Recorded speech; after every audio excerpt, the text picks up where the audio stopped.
My name is Vyra Sachse. I'm a film director and producer, Berlin born, and I also have a digital marketing agency. I've lived as a digital nomad in many countries all over the world. I'm here in Lisbon now for 1 year and enjoying life. Welcome back, or welcome to another episode of Portugal, The Simple Life. And I'm really excited to be joined here by Vyra Sachse. Jeez, and I messed it up, and I asked you before. Sachse? Yes, correct. Very good. Yeah. Got it. We got there eventually. It was the scenic route, but we got there eventually. Vyra Sachse, thank you so much for being on the podcast. How are you today? Thank you so much for having me. I am amazing. I just came back from a beach walk with my dog.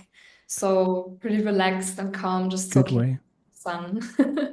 We had quite a busy weekend in Lisbon. You're on the other side of the river, but we had quite a busy weekend in Lisbon, in Portugal. We had a big football game. Lisbon must have been pretty crazy. And then elections yesterday. So today we're recording on the 16th. Elections have just happened. So yeah, Yeah. quite a busy weekend. Yeah, 100%. But I was outside of the city, so I lived the simple life on the other side of the bridge. Good, good. Good, Yeah. Vyra, why don't you start off telling us a little bit about you? Yes, so I am a film director and a film producer. But I also work with tourism boards as a landscape photographer. Wow. For example, in Argentina, I photographed the glaciers like Perito Moreno. And then we had collaborations with the tourism board to did some like publications on their websites and social media. But I also have a digital marketing agency. So it's like three different things I would say I'm focused on and very multidisciplinary. I have lived also long term as a digital nomad in many different countries, including Argentina, Australia, Spain, obviously Germany, and now Portugal. I forgot Thailand, Thailand as Wow. well. Okay. But now I've decided to settle down for a longer time here in Portugal. And yes, that's about Amazing. Amazing. That's a good place to start. Lots to unpack there. Why Portugal? How did that all start? How did you first discover this little corner of Europe? Yes, actually, a very funny story because before I was living in Spain in a remote mountain village between Okay. Valencia and Barcelona.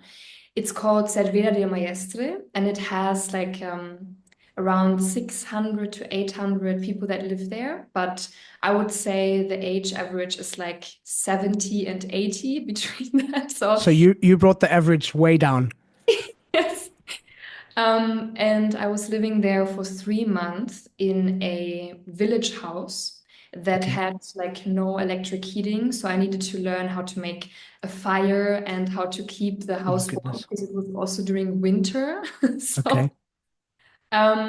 and yes, I was living there to kind of self-isolate, center myself, gather myself. I'm doing this once a year where I'm doing extended periods of self-isolation using a few amounts of technology and really calming down. Well, and after this phase, I was like, okay, what's the next place? Because obviously, self-isolation in such a small village, I was looking for something more city-like. And then I Okay. checked the map and I haven't been to Lisbon before. I have had no connections there, but I always heard good things about it. So I was like, okay, I'm going to move to Lisbon now. Um, and then I bought a car in this mountain village still, packed all my things in the car, and I And drove drove. drove like 2 weeks to Lisbon. And that's how I discovered it, basically. I was like, okay, Lisbon on the map, and then I drove. Okay. So you had never been to Portugal before that. No, I Okay. just was like, let's Amazing. do it. And it worked Okay. out. Amazing. Okay. So, I mean, we have people listening from all over the world who are thinking or have moved to Portugal or thinking of moving to Portugal. Everybody's got their own sort of checklist. Most people come first, check things out, and then make the move. You did it a different way. But I mean, was there a checklist? Was there things that you were looking, going, okay, I need to have, there's certain things that I'd like this place to have or be about before I move there? So take us into a bit of that thinking. Of course, it needs to be close to the ocean. The place needed to be close to the ocean, or Tejo, obviously, as the connection. And the city needed to be smaller than the metropolitan cities I've lived in before. That's Okay. kind of loading lots of stress and anxiety onto you, like Berlin, Melbourne, Buenos Aires. It's like really big, obviously, these places. And Lisbon, in that term, ticked off a few boxes. And I obviously Googled some things before, like surrounding natural reserves we have here. Um, and down in Sesimbra. So there's lots of things to discover around the city. So yeah, these things were important for me as well as a landscape photographer to have Yeah. nearby to connect with people in these areas. Where you were in Spain, were you far from the ocean? So I lived in different places in Spain, first in Barcelona and then Okay, in so you're Barcelona, you're close. exactly. Yeah. But then the last place, the mountain village, was more in the like middle of the country. So yeah. Okay. And then, I mean, take us through, I mean, that drive. You've now left Spain, bought a car. Mhm. It's kind of got to work because you've bought a car so that you can get here. Um, how was those first initial experiences of the place? Of like entering the border from Spain to Portugal. Yeah, well, just the general feeling of getting to Portugal, getting Yes, settled in. it was amazing. Like I had obviously all my suitcases, all my stuff, my little dog as well in the car, and it was pretty funny because in the mountain village that I bought the car, there was no stores, there was no public transportation around it. It was really isolated. So I found this company that delivers Europe-wide the car directly to you wherever you are. So they're like Okay, that's did helpful. that. That's how I got the car. And then on this travel from Spain down to Portugal, I did a few stops in different Airbnb and natural reserves and Mm, like discovering a bit of Spain and then going down to Portugal. And the moment I entered the Portuguese border, I felt like this dopamine endorphin rush of like, okay, this is going to be a new chapter now, and I'm entering this new phase, like literally while entering it. And yes, like I just saw beautiful landscapes and was excited to see what Lisbon would be like and the areas around it. But I was welcomed by the people and the places I stayed in and did some little like day trips and the Portuguese culture of how friendly and open they welcome you in every place, and kind of figuring your way out with the language barrier, but still keeping this warmth and the conversation. I yeah. already discovered this in the little villages I passed in Portugal on my way to Lisbon. I mean, did you speak to anybody about Portugal before moving here, or was it just kind of like, okay, I've got a feeling, let's go for it. Yes, I mostly do it with the feeling. So in Mm, every place I've moved to, I mostly never had connections, and I just was like, this looks interesting. I want to build a wider network and gather new experiences and immerse myself in different cultures and document new landscapes and learn the new language in the place I go to. So I was just going with my feeling. My family had been to Portugal to like the Algarve and certain areas before. So I've had some conversations, but it was more like feeling based. It just felt right. And mm. yes, now I'm still here after 1 year, so it worked out in a good way. What's kept you here? What's made you stay? So as I said before, I was a digital nomad, and I never actually thought about settling down somewhere. I just thought I'm this type of spirit that always wants to move to the next place and discover new areas. And no other place where I've lived before and no other city, doesn't matter if city or village, has captured me Mm. like Lisbon did. And I would describe it in the way of like these beautiful, how the city is built on these beautiful little hills, and you have these picturesque like views up from these old houses, the old architecture in some of the areas like restored in Lisbon, and then down to Tejo, and it's just these small walkways, and I don't know, this kind of feeling, these small cafes that you can go to and work from. And then also the community here. There's so much to discover, and because there is not much established here in certain creative areas, so there's lots of opportunity and space for like Mm. startups and building networks and building new ideas, like new companies in the creative world, whereas other cities almost feel like saturated in Saturated, yeah. that. So here I've met incredible people, expats and Portuguese, that driving innovations and building new companies and also networking communities. And there's always space for more, and you can really find niches here. And that's what's kept me here. It's kind of the spirit of the city. But I think it's good for me to have my home base here and then still do a bit of like digital nomad at heart. But I don't know, the city really, like the whole vibe around it really, really kept, like did something with me. So I will have my base here now because of that. Amazing. Well, let's talk about community because it's a word that it gets kind of thrown around a lot these days. People looking for community, and Portugal seems to have kind of perfected the idea of community in the way that everybody lives. We had the blackout the other day, and everybody just was, just decided, okay, well, there's nothing we can do about it. Let's go to the beach or let's go to the squares and let's hang out and let's be together, which that's quite a beautiful thing. And you don't always see that in other parts of the world. Something like that happens. There's riots and there's, you know, looting of stores and bulk buying.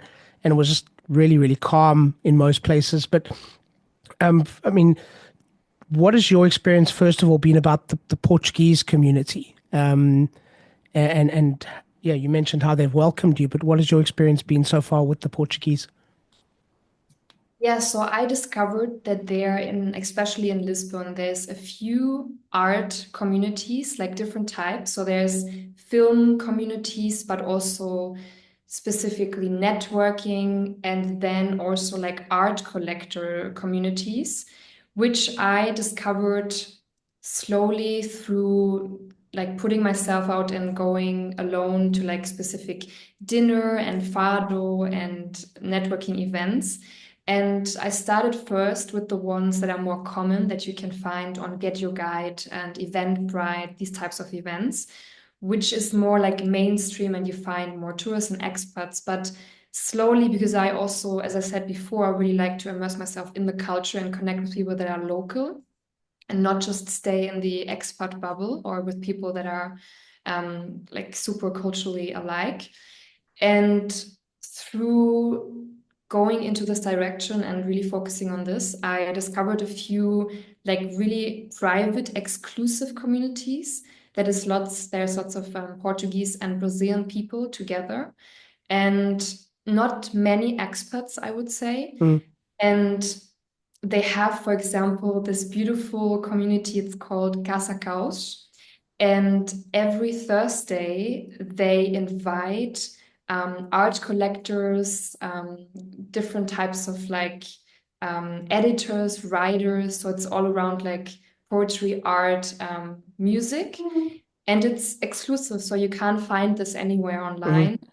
Their social medias are all on private. So you really need to know these people, and it's Portuguese Brazilian mix as well. And it's these type of communities I discovered after a while of really going deep into this area. So they're doing actually this like they have pictures and also paintings in their own private house and invite people in to then do tours with actual people that guide them through all of these paintings have like a list of the prices and the Mm, Portuguese artists. So it's mainly Portuguese focused. mm. And in all of their rooms, like even their bedroom, their bathroom, you can enter everywhere and see all of these arts, even chairs and tables. Like Wow. it's amazing. So this is one of my favorite communities, I would say. And yeah, I'm happy to be included in this because it's obviously harder to find, but Yeah. Portuguese people are very open to invite you in if they see this type of like you make an effort maybe to learn the language in some ways, you want to connect with them, and it's kind of they open their arms more and they're welcoming. Whereas if I compare it to the German culture, maybe this wouldn't be happening. Like they're more Yeah. pretentious, more there's more like a Really. border, I would say. So here I discovered more like this welcoming sense, like which you also discover a lot in South America. This really open, warm people, yeah, experience. I mean, I think you've touched on an important thing, though, is that you also made an effort. You tried to go in a bit deeper into a community as opposed to just reading what's on a blog or on a website or on a Facebook page. You went in deeper, and my experience of living here for so long is when you're willing to, yeah, maybe go a little bit outside of your comfort zone, especially when it's a place that you don't know, a culture that you don't know, a language that you don't know, but you're willing to kind of just try, then they're even more welcoming, and grateful, and they appreciate the effort that you've put in as well. 100%. And every time they speak Portuguese and then they're like, "Oh, Vera, let's switch to English." I'm like, "No, no, no, I need to learn," because it's it's more, I think if you really speak Portuguese fluent, it can open so many more doors, especially as an artist. And cycling back to being a film director as well, this industry is very closed if you're not looking at Mm, expert startups. So you need to be able to speak the language.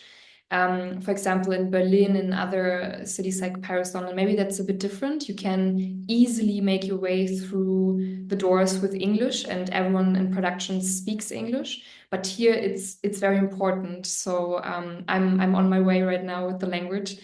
But yeah, it's I think because so many people generally speak English, it's harder to learn the language because in South America, for example, people don't really speak that much. So you yeah. need to be, and it's easier because then you learn quicker. So I like to be around people here, like a bit older Portuguese people that just keep speaking Portuguese when I'm around, so I learn quicker. Yeah, that's my plan. Yeah, I mean, I've got clients from all over, and they all say the same thing, that it's actually a difficult place to learn Portuguese, but for a good reason, because the Portuguese will always switch to English to try to help you, Yes. and you don't want them to because you want to learn, and you almost have to ask them, hey, but please talk Portuguese because I want to learn the language, and then even then they forget and they'll switch to English again, So but it is something quite wonderful about the culture, the Portuguese, that they are willing to just switch language like that, because not a lot of countries do that. Yes, yes, 100%.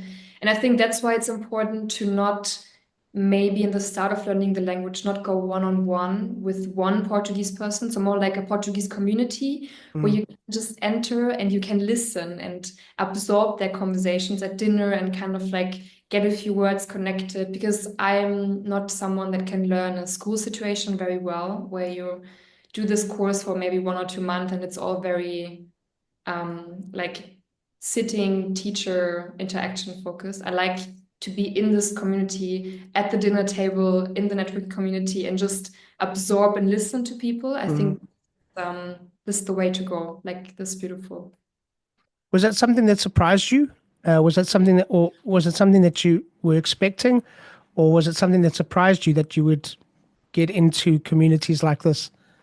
It definitely surprised me because as I have been living in different countries, it in the other places it never felt so easy and so it was never Mm, so.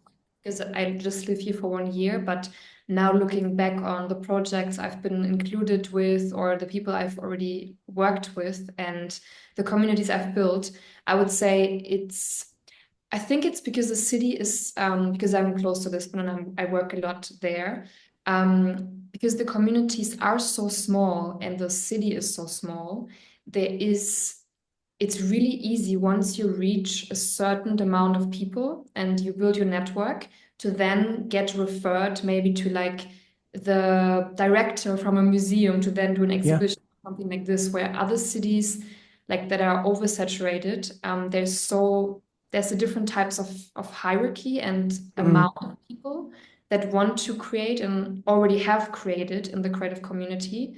So it's harder to get your foot in, but here I feel like the connection points yeah. are way shorter.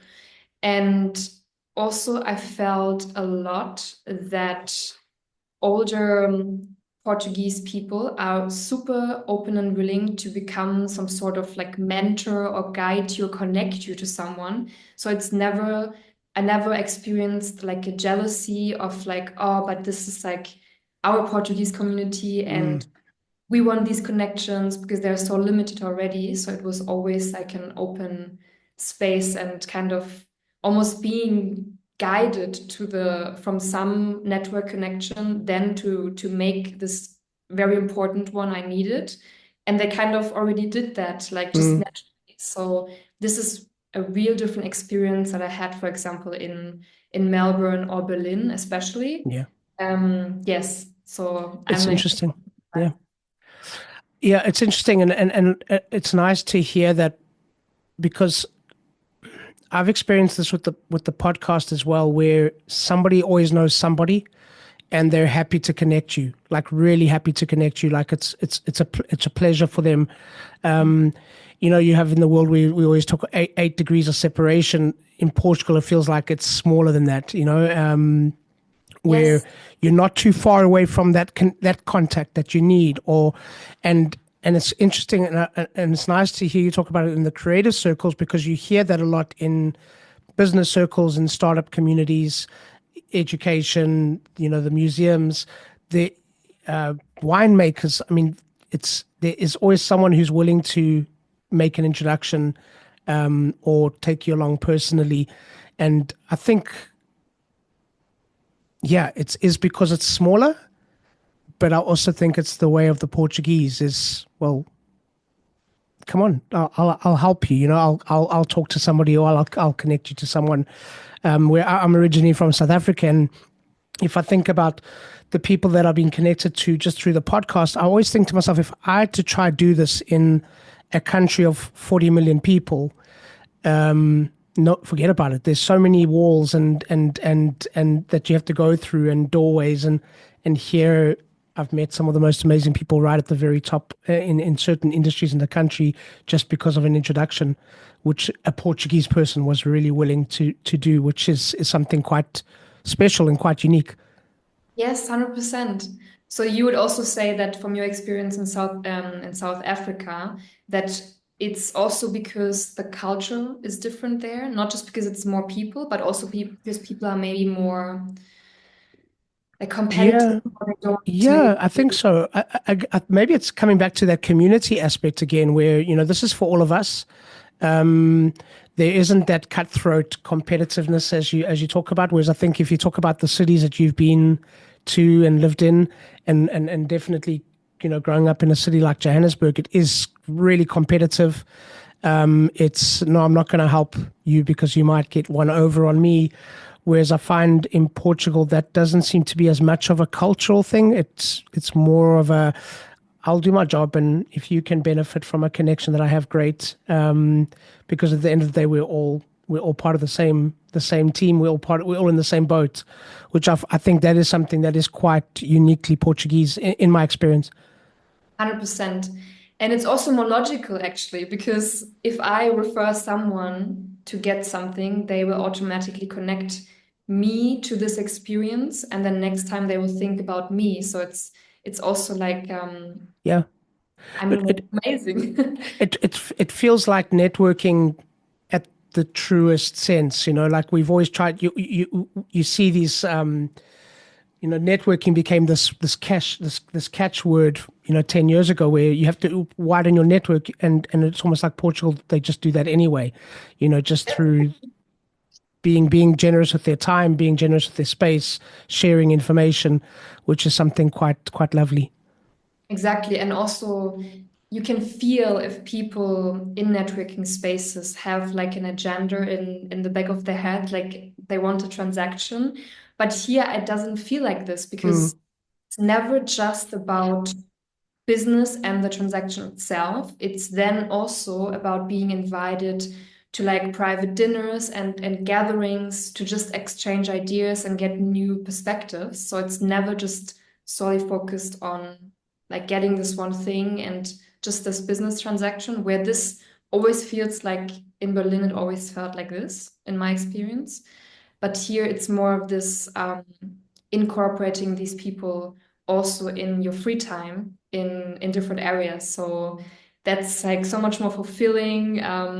It's very important for us, obviously, as humans, to connect and not just feel like we're climbing up the ladder of career and there's no other connection happening. So going back to when you were mentioning the power outage as well, I wonder what would have happened if the same, let's say, happened in Germany, if people would really go out and go to the kiosk and connect like in this way that it happened here, because I heard some amazing stories in Lisbon where someone did go to this specific kiosk and met like this couple, and they were ending up like talking for 5 hours, going back to their place, cooking together, walking their dog together, and spending like the whole day together. And this is beautiful, and I'm not sure if this would have happened in other like major European cities. So I think, yeah.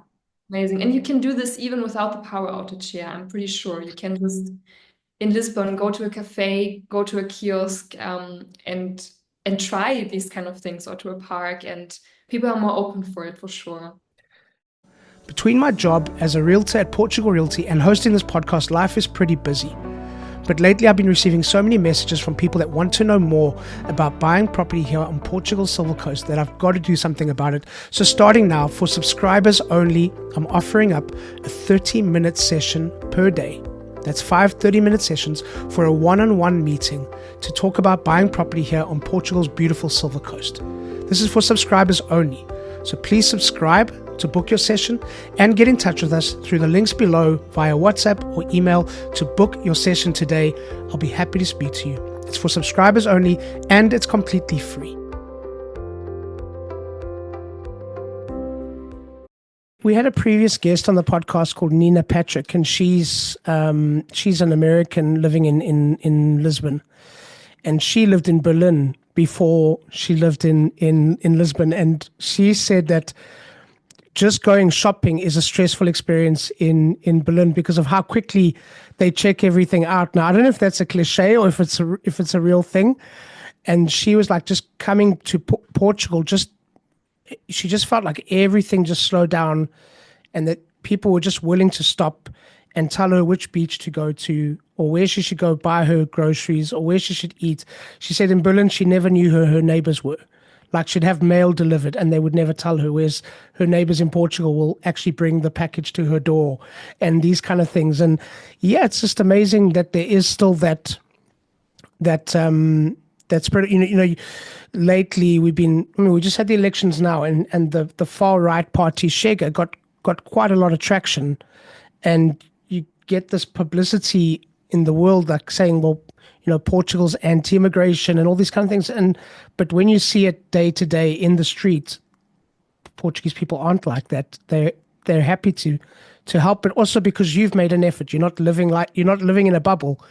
You've made an effort to try to talk the language and to try to integrate.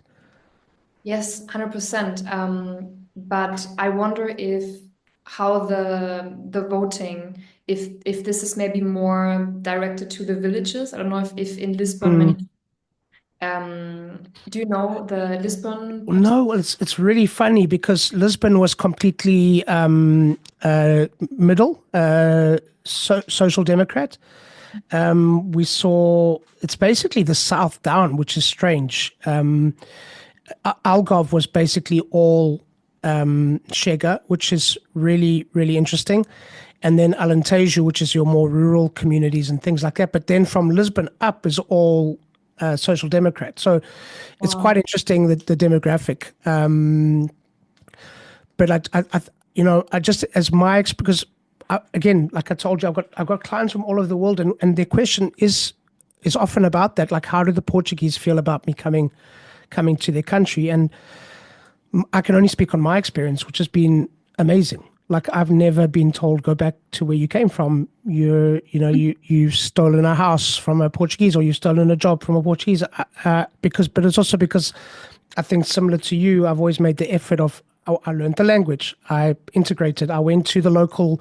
I wasn't in the art culture, but I made an effort to go to the local village festas and go to the local cafes and not always be in an expat bubble. And I think when the Portuguese feel that, then they're even more open and welcoming to what they are normally.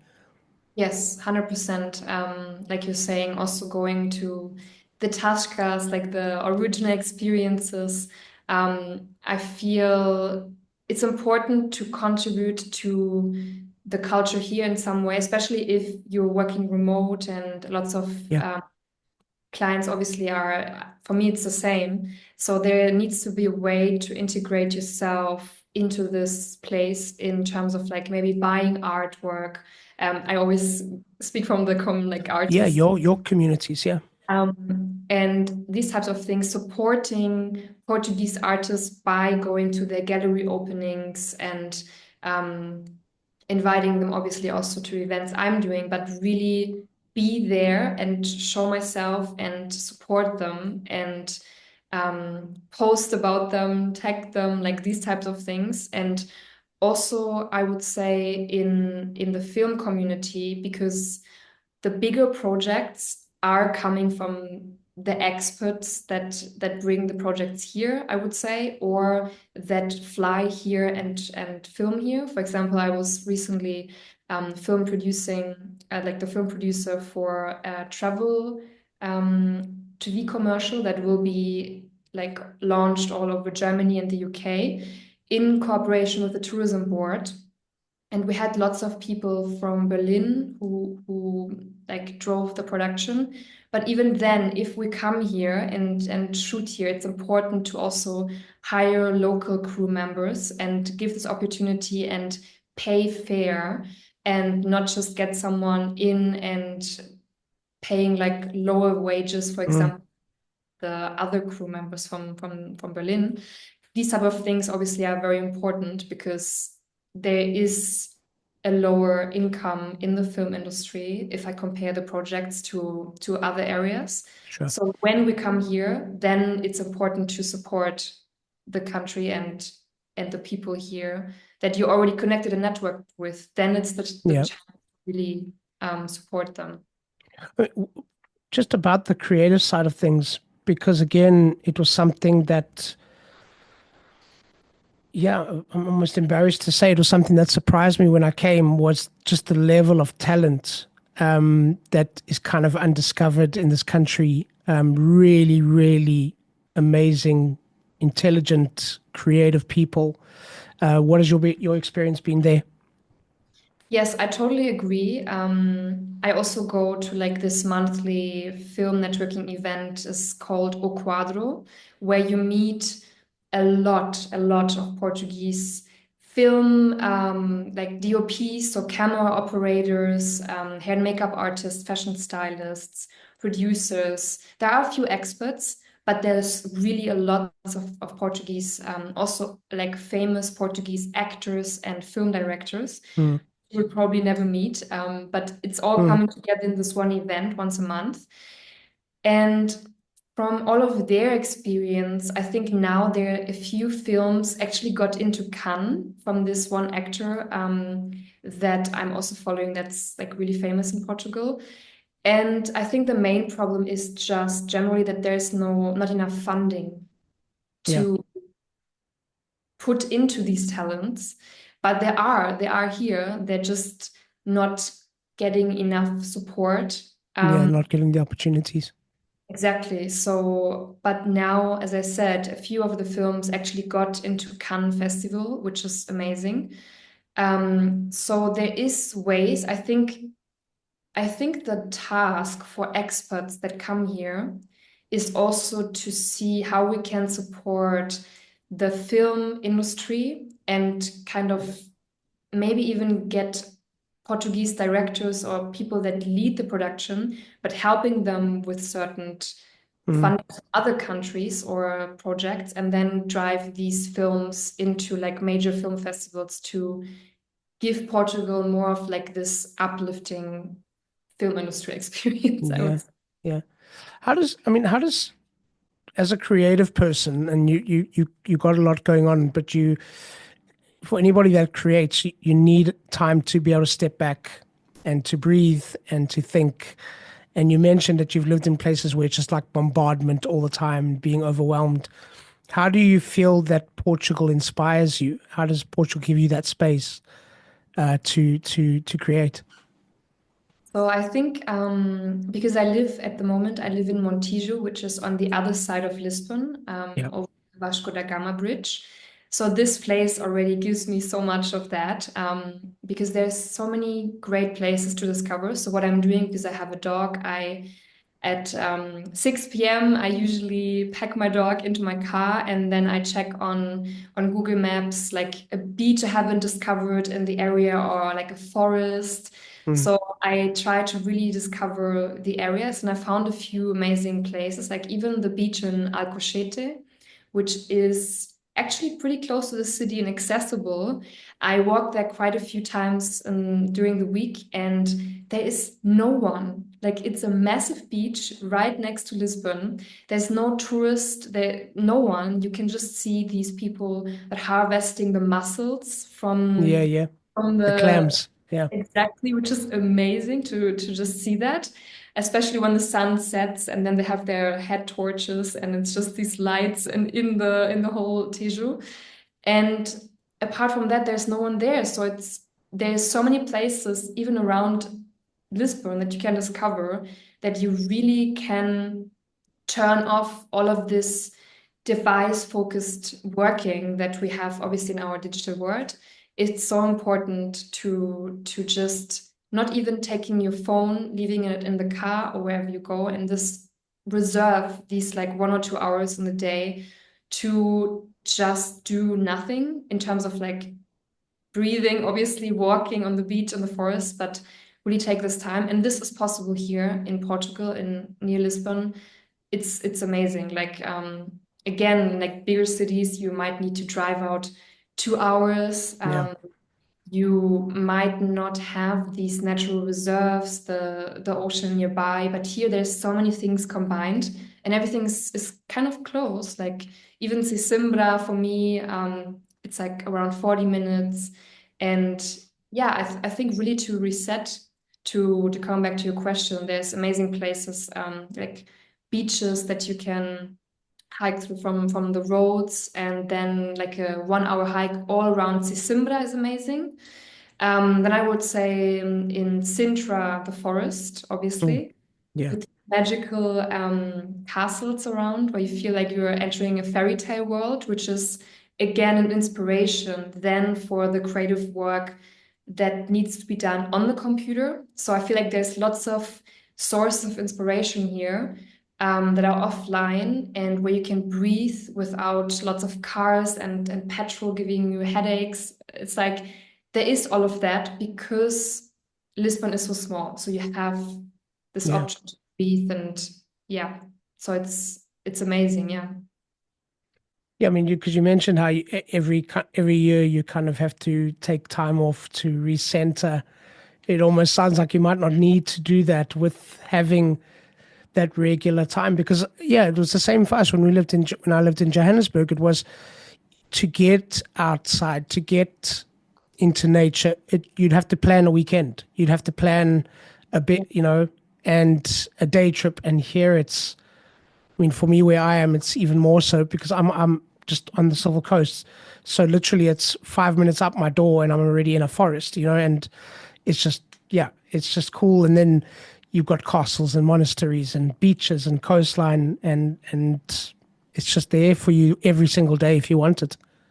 Yes, and also amazing activities. For example, there is some kind of workshops where you can learn how to sail, which are also pretty affordable. And you have like a pretty small crew, like around 5 people, and then the person that guides everyone. And you can be a complete beginner and you have like I think 2 hours a session. So you can after work you can just drive to the Just go. Lisbon haven and do that. And this is also basically like a meditative activity. Then I know you had Lena Kemner on your podcast. I Yeah. did free diving lesson with her, and we will do more in the future.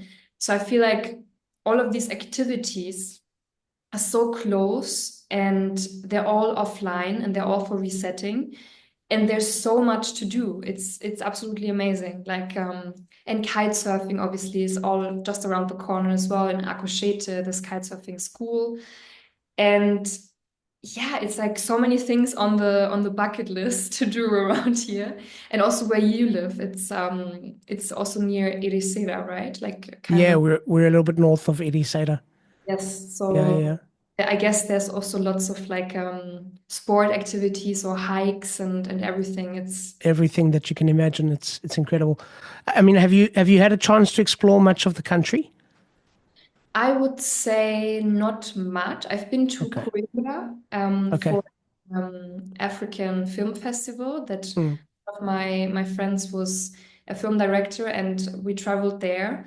I've been to Porto where it was very cold and foggy, like That's Porto. entering. That's Porto. Yeah, that sounds about right. And then obviously around like Sesimbra, this area, but there's more on the bucket list to discover for sure. Um, yeah, I think around also the north of Portugal, especially for photography, it's a bit colder, but it's more rich like landscapes and mountains and things to see. So I'm excited. It's just a year, but I But the will. bucket list is growing. Yes, exactly. Yeah, yeah, yeah. Very, very good. I mean, what about the food? The food. How's that been? How's that going? Yes. So obviously the tashkas, as I mentioned before, seafood is amazing. So I'm going to stop you. For people that don't know what a tushka is, like Okay. just explain the real experience that they could have in a tushka. Yes. So it's basically these super traditional restaurants where you have even sometimes I think sometimes it can feel stressful a bit, like, but it's still the authentic experience because you have bright lights, Yeah, like this specific decoration from the table, and then the people that work there, they kind of like scream at each other and they're like running around, but it's like this typical fisherman experience. yeah, And you reminds me of like, you know, these traditional fishing markets where you just go and people are like, here, like 10 euros for this. So it's kind of, I don't know, it's so funny and amazing and I like it.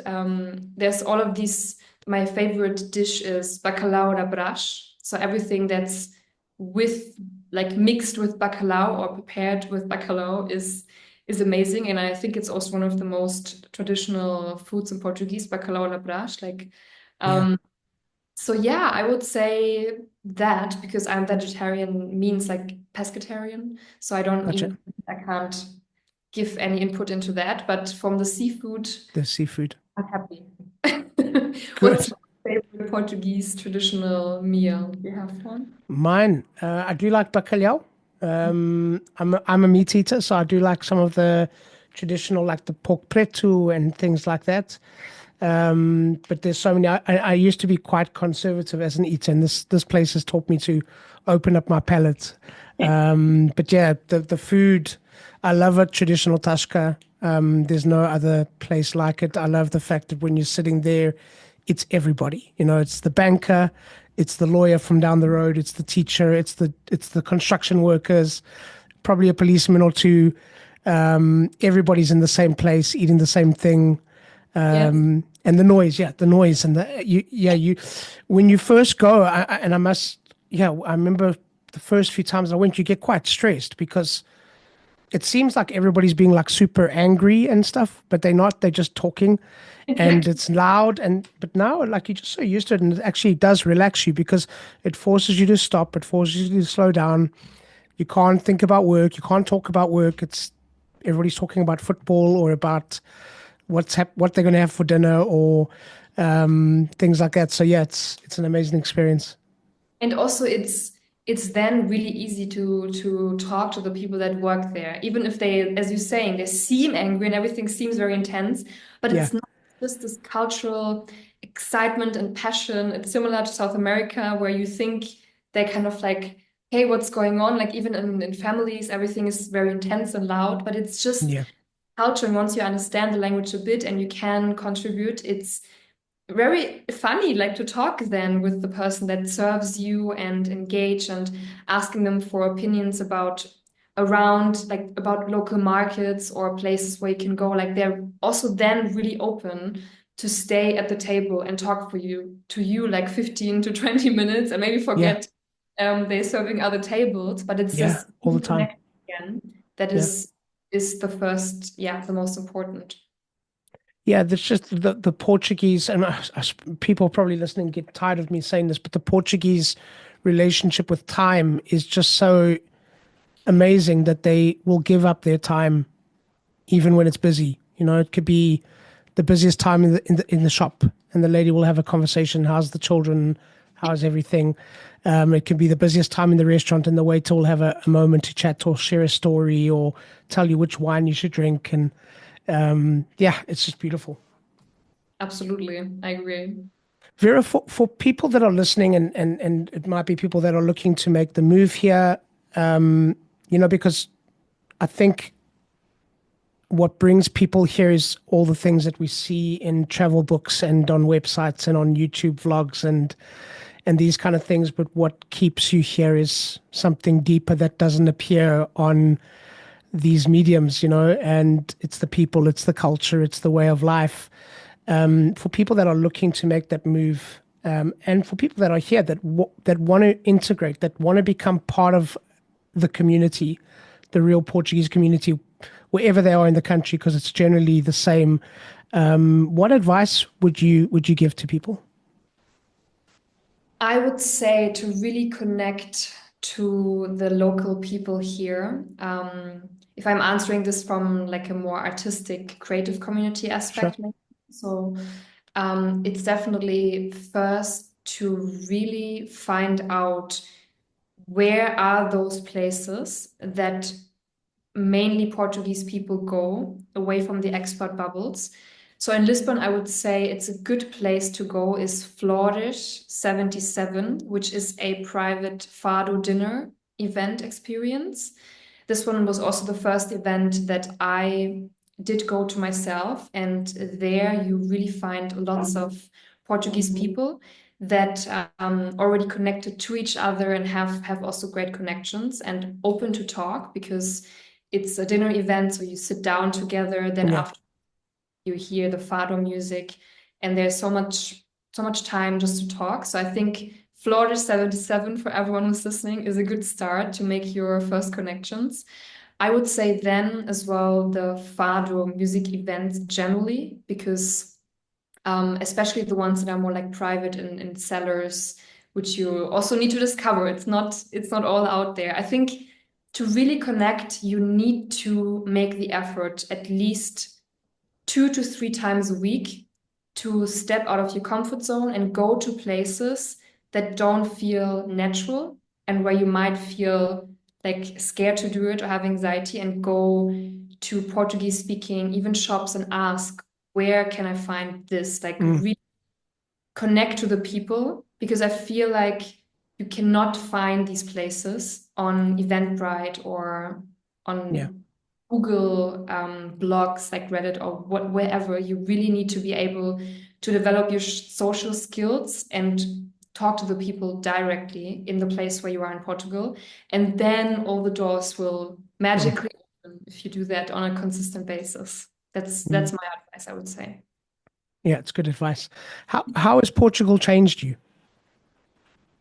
It made me, as you said before as well, like calm down from your what you said before with the person you spoke to that was also living in Berlin before. It really calms you down. And because there's so many like so much nature and activities you can do right in front of your doorstep in a lots of places from all over Portugal, it's easier to turn off that work mindset mentality. Since I moved here, I barely watch like movies or series, or I don't even have a TV. Like, this is the first place I'm the most digitally offline when I don't Mm, need to, interesting. then yeah, comparing to other places. So it really made me calm down because I'm naturally someone that always looking for the next project.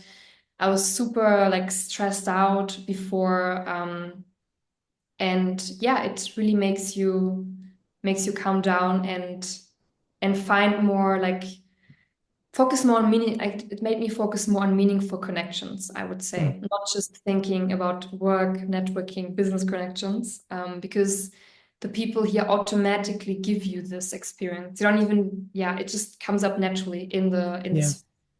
Yeah, there's that mixture. It's almost like social and personal and work is all mixed into one. I always find it really interesting that whenever I used to go to, a dinner or a barbecue or something in South Africa, the first thing people ask you is, what do you do?